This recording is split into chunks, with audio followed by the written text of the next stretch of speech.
Well, hello, visitors to and denizens of the YouTubeverse.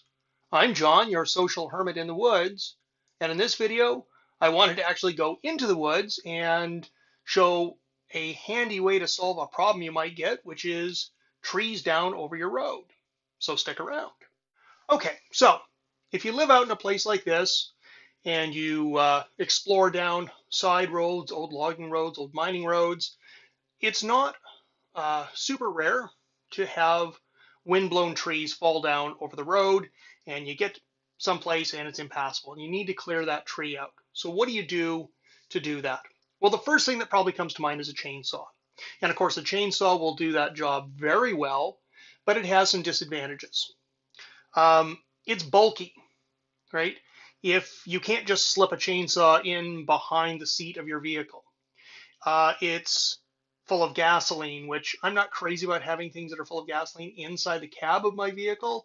And if you leave it out in the back of your truck, you have to worry about weatherproofing it and securing it. So maybe you have it like inside some sort of tool chest or something like that. If you don't use it very often in particular, then you have to worry about, will it start? Has the gas gone old? Has the bar oil leaked out of it? Is the chain sharp? Is the spark plug fouled? So is there something which is smaller and more portable, but still has sort of capability if you need to cut things, let's say up to 12, maybe even 16 inches in diameter, you need to make a couple of cuts and get through there. Well, of course, there are hand saws. And most North American and Western European saws of that type are what we think of as being kind of the bow saw or the Swede saw type design, where there's an arched or sometimes a square frame uh, which applies tension to the blade such that as you're cutting through the wood, the blade doesn't try to warp and get caught on things. And those work very well. I carry a small one in my backpack for some sorts of things. But one of the challenges they have is that they are limited by the depth of the bow of what they can cut through. So it turns out there's another solution to that. And let me introduce the Silky Katanaboy 650. Now, before I go further, the usual caveats apply. I paid for this with my own money. It's not cheap. We'll get to that. Nobody is reimbursing me for my opinions here. These are my own unvarnished, real life experience with this. Take it or leave it as you see fit, but nobody's paying me for this. Okay, so what do we have in here? What we have is this. Let me undo the lock system here, and we'll see what we have. So release that lock screw, press in, and out comes the blade. We can lock that again, and now it can't drop in. Here we go. Let's take a look at that. So the immediate first question is, well, a blade that big, how is it that this doesn't warp up when you're trying to cut through something? The answer is the Japanese figured this out a long time ago. These teeth only cut on the pull stroke. So when you drop this into your offending log and you give a pull on it, it's already under tension and that's when it's cutting.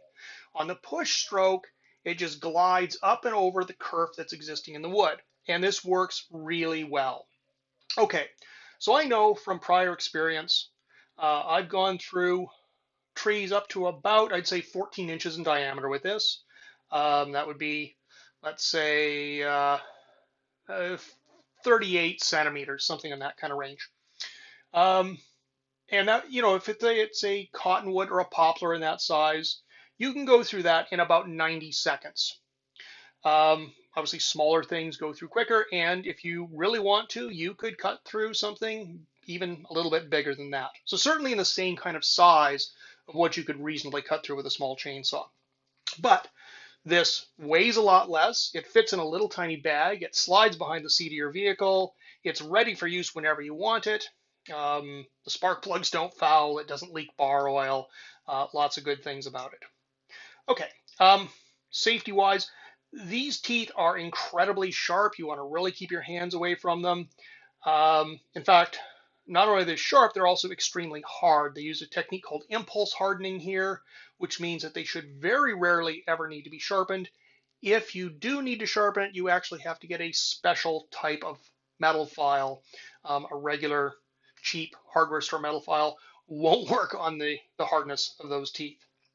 To put it away, same thing. We open up this lock, and there is a halfway catch mechanism. So we do that, press this, fold it around, and it locks right here. So just in case you stupidly had your fingers in here, you do not want that thing snapping around on it, because you will be losing some fingers, or at least need some stitches.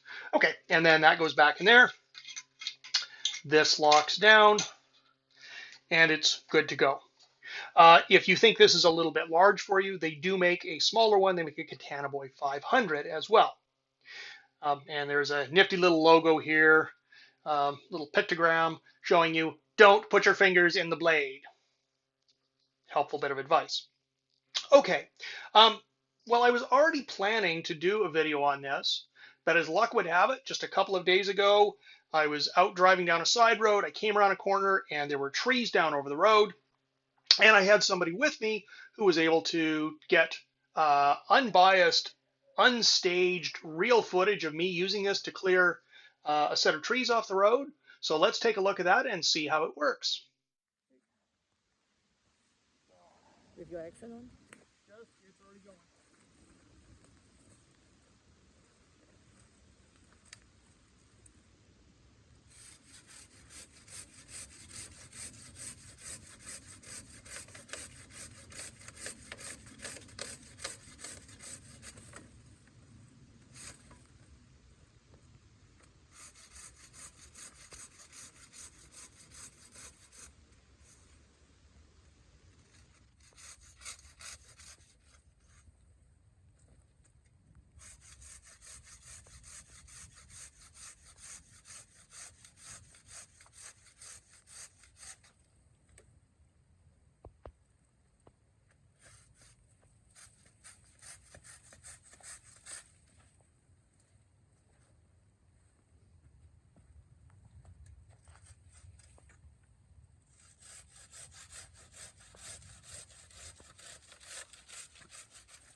Okay. All right.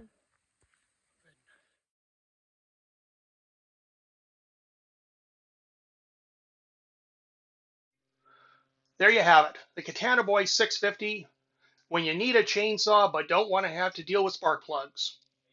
I hope that was useful. Until next time, this is John, your social hermit, in the woods, saying goodbye.